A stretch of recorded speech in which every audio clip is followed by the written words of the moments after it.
Hello everyone, welcome back to my another mini vlog. এয়া last ভিডিঅ'ত দেখুৱাৰ দৰে চবে নিজৰ নিজৰ কামত লাগি আছে। তাৰ মাজতে মোক আকৌ দায়িত্ব দিয়া হ'ল এই মাংসখিনি বনোৱাৰ। মানে বাৰবিকিউ কৰাৰ পিছত যোনখিনি হাৰ্ডি মাংস থাকি গৈছিল তাকে মই মানে কাৰি বনাই দিওঁ। মই মাংস বনাই উঠো মানে এয়া বাৰবিকিউ কৰা ষ্টাৰ্ট দিলেই দাদাই। ইতিমধ্যে আমাৰ আলহীও এফালে আহি পালে। আলহী মানে আমাৰ ডাঙৰ পেহীৰ ল'ৰা ছোৱালী অৰ্থাৎ মোৰ বা আৰু দাদা আহিছে।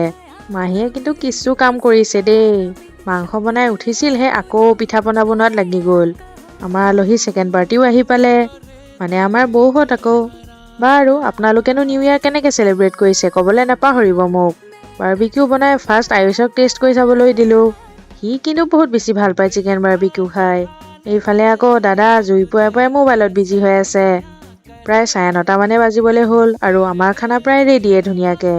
পেহীহঁতে বিলাই গৈছে, মই চিধা খাইহে গৈছোঁ আৰু আজিলৈ ইমানেই বাই।